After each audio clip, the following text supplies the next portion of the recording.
or at awaytravel.com. Welcome back to the NCAA Women's Championship Open practice. And they really found a way to shut down Madison Booker, Lauren Betts there. She gets it done on the other end as well. They had a great plan on the ball screen, and I thought that was so effective. Lauren Betts was in drop coverage, but she could contest the mid-range shot, and that really made Madison Booker struggle. She's such a big part of what Texas is able to do. Disappointing night for her, but you see they knocked down the three, sending it up to Kiki Rice. She hits it. UCLA was up 8, and then they continued to make that defense just be a problem. Yeah, you thought you were going to see the defense from Texas be dominating, but it was UCLA that dominated last night. So we take you to under 2 minutes to go, and all of a sudden this thing gets to a 7-point game. This was a big moment for Texas in trying to make a comeback. Yeah, Kyla Olaker tried to pull Texas Longhorns within 5, but the defense a lot. Just a lot in this Texas team trying to be. Yeah, I know sometimes players can be a great leadership, and that would have been helped us. Oh my goodness! It's a Texas rebound. Because for the Longhorns, they are really struggling so far, of course. And for Lauren Betts, she made the block, a perfect block by Lauren Betts. She does not even play around. She want to block shots from each any other. But who you become and who you impact, you get to keep forever. And that's, I always say, if you're chasing the process to be the best woman you can be, the best teammate you can be, to master your craft at the highest levels, outcomes usually find you. And these women have held on to that for dear life and have valued the journey and found joy in the journey, and as well as been the hardest working team I've ever coached. What a soundbite there from Corey Close, who has led this UCLA team to back-to-back 30-win seasons. They had never had even one 30-win season prior. She also led them to the first Final Four in program history last year. Back again now and taking it one step further to the national championship game tomorrow.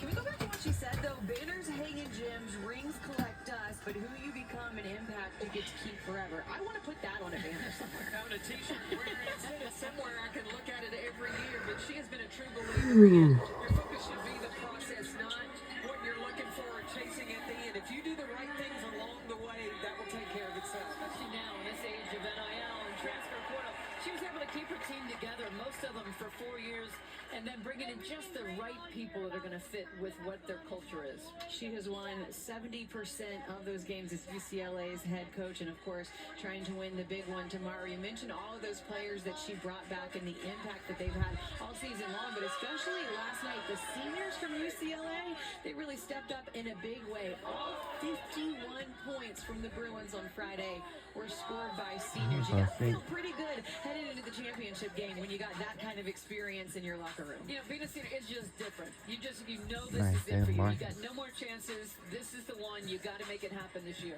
Yeah, that is seniors play with such a sense of urgency. And you play with urgency, not panic, not desperation. And I think that they played with that urgency last night. Kiki Rice was one of the seniors who contributed in a big way for them. She has all year. She averaged double-digit in scoring in all 4 of her seasons. As you take a look at Kiki right now at center court, we want to check back in with Holly Rowe, who's got more on Kiki in her career. Holly? Well, people forget that Kiki Rice had shoulder surgery in April of 2025 after the run to the national championship or to the semifinals last year. And that took her away from basketball for almost 6 months. She did a lot of work with Tasha Brown, their assistant coach, on how can I get better when I can't really be out there shooting. And so she had to learn different things like watching film. She actually did a ton of footwork drills with their strength and conditioning coach so she could be moving her lower body while she was still recovering from a shoulder surgery. All of that work behind the scenes has really paid off for Kiki Rice because she comes into this season best she's ever had. Career high in points, rebounds, steals, three-point field goal percentage, as you mentioned, Kelsey. And that improvement was hard to come by. It's hard to have that kind of an improvement jump coming off of a surgery. So excellent way to work in the offseason, rehab what she needed to rehab, but grow her game. And she really credits her assistant coach, Tasha Brown, for being there for her every step of the way as she improved in that offseason. Holly, great stuff there on Kiki. Kiki locked in on what's happening. I don't know how you were able to be so locked in because I am just mesmerized by this routine that we're seeing. It's not even a dance routine. Uh-oh. Get there right now, but I would look incredibly awkward trying to do the cha-cha slide and dribble a basketball at the same time, Carolyn. Look, this is a Cupid shuffle. Exactly. With two basketballs. Come on now. What did I call it? The Cupid shuffle. Oh, that's what I said. Now, what is this? The cha-cha slide. The cha-cha slide. Yeah, I was like, you guys, come on. Yeah, cha-cha slide with two I know basketballs. my line dances. You're If I right, know you're anything, I can do a line dance. That's But about look, it. Not with the basketballs Go in the to hand work. like that, though. That is... Look, we talked about having fun in this open practice. Like, this is in the practice plan of doing the cha-cha slide with your basketball and ball handling drill. They're getting to take it all in. Coach, McGraw, you were known to dance an Irish jig or two back in the day. Would this be the time and the place for you? This would not be the time and the place. After the game. She And was too locked in on all the serious moments. I guess when you're doing the cha-cha slide, you don't necessarily have to practice it before, but with those two basketballs in your hand, looks like they were locked in and ready to perform for the crowd. And it goes back, Cameron, to kind of what you said. This team here for the first time and really trying to make sure that they soak in this moment and appreciate what it is as locked in as they are for tomorrow. When you step in and it is your first one, you're not really sure what you're supposed to do. So as a coach, you orchestrate in some fun moments so that if things get a little too tight or a little too monotonous, you can break that up and keep the fun on the floor. Yeah, it was all about fun. That's what I always say. Coach Muffin McGraw, she was all about fun. You were all about winning, found a lot of ways to do it. Your players had a lot of fun, and this team certainly is too. What is this like? Obviously, you see Corey Close right now taking it all in, but you're here for open practice. You're less than 24 hours away from the game. You leave this, and then what happens? Well, you stay up all night. You don't get any sleep. You better eat today because eating on game day is not going to happen. No, they have to really, they got to enjoy the moment. I think that's really important. I think probably the biggest regret I have in my entire career is that I really didn't celebrate those victories, the little victories, because there was always another game.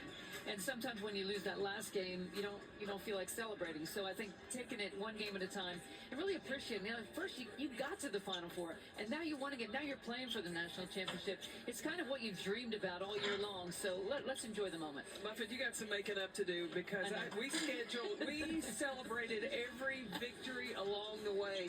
In the semifinals, Katie Douglas came and asked me, she said, Coach Peck, if we win today, can we take the bus through the drive-thru at Dairy Queen? I said, you win, and we're going. And sure enough, we tried to do it, but the bus wouldn't fit. I was just thinking that. I'm like, did you take the top down or what happened? No, we got out of the car, we walked through the drive-thru. But it was those kind of fun things so that you just enjoyed every little thing along the way. And I would expect for UCLA, after they practice today, if they haven't practiced already, they would go to practice. You come back to the hotel, you're probably going to have a nice dinner. I showed my team some fun film. Just highlight, this is what got you here. This is what, so they could go to bed, sleep on happy dreams, and feeling good about themselves, and told them before they left my room, go dream about being champions. We did the same with the highlight films, always showing that this is our path.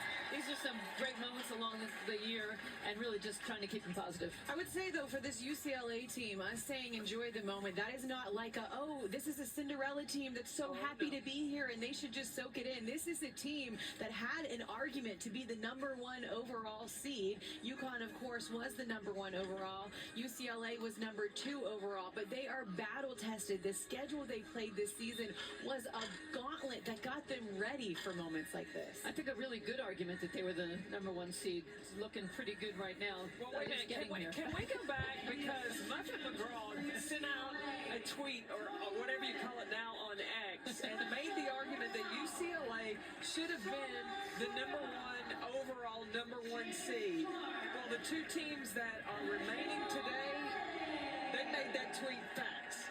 Yeah, they did, and it's just, I'm so happy for both of them, and it's great to have an all-women final, isn't it? Ladies' night tomorrow.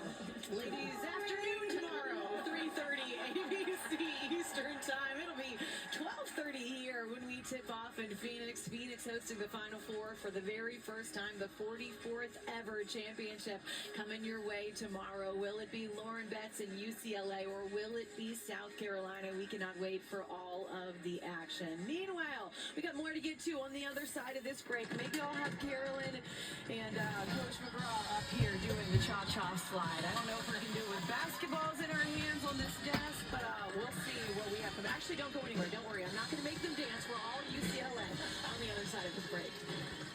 We'll be right back on the other side of this break. Charlize has a YouTube channel. What's up, guys? Welcome back to my YouTube channel. The dance team reached out and basically we had 2 practices with them. They taught us the dance. We just performed at the men's senior night halftime, and we just went out and did it. It was awesome.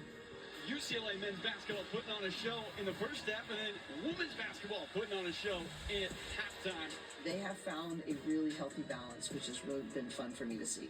The togetherness of this team, we truly do love each other, and you don't see a lot of teams who genuinely just enjoy each other's company all the time, on and off the court, and I really feel like that has made this year so much more enjoyable, and like, we just, our love for each other just shows on the court when we play.